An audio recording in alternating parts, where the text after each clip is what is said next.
राधे राधे, जय श्री हरि। आज मैं आपको सुनाने जा रही हूँ निर्जला एकादशी की पावन कथा। एक ऐसा व्रत जिसे सभी एकादशियों में सर्वश्रेष्ठ माना गया है।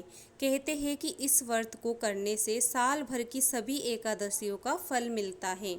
तो आइए जानते हैं भीमसेन और भगवान विष्णु से जुड़ी एक अद्भुत कथा।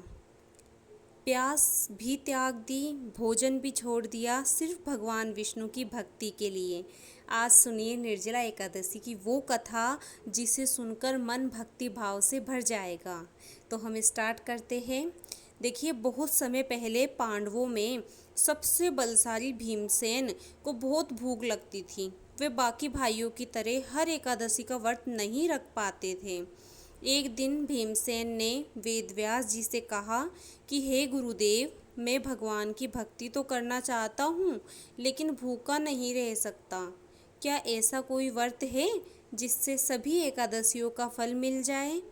तब वेदव्यास जी बोले, ज्येष्ठ मास की शुक्ल पक्ष की एकादशी को निर्जला एकादशी कहते हैं। इस दिन बिना अन्न और बिना जल के व्रत रखा जाता है।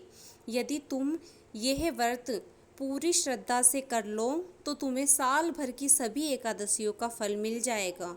यह सुनकर भीमसेन ने संकल्प लिया और अगले ही दिन उन्होंने पूरे दिन बिना पानी पिए भगवान विष्णु का ध्यान किया। भीषण गर्मी थी, गला सूख रहा था, लेकिन भीमसेन ने अपनी भक्ति नहीं छोड़ी। उनकी ये श्रद्धा देखकर भगवान विष्णु प्रसन्न हुए और बोले कि हे भीमसेन, जो भक्त श्रद्धा से निर्जला एकादशी का व्रत करेगा उसे सभी पापों से मुक्ति और पुण्य की प्राप्ति होगी।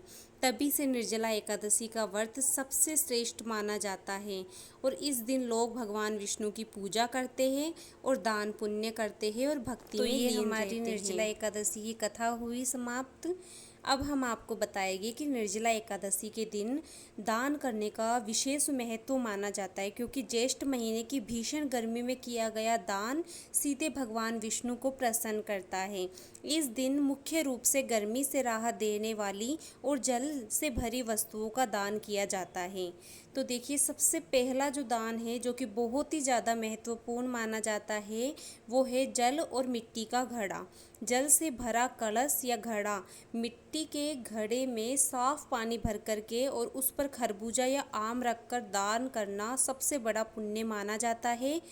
राहगीरों को पानी पिलाना, इस दिन प्यासे लोगों के लिए मीठे पानी या शरबत, ठंडे पानी की प्याऊ लगाना अत्यंत ही फलदायी होता है।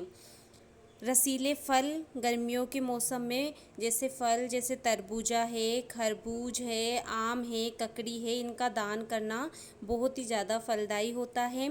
गेहूँ, चावल या सत्तू के साथ साथ शरबत बनाने के लिए चीनी या मिश्री का दान भी बहुत ही शुभ माना जाता है। हाथ का पंखा या इलेक्ट्रॉनिक पंखा ज़रूरतमंदों को जो है टेबल फैन दान करना, बांस का पंखा, ये सब बहुत ज़्यादा जो है अच्छा रहता है।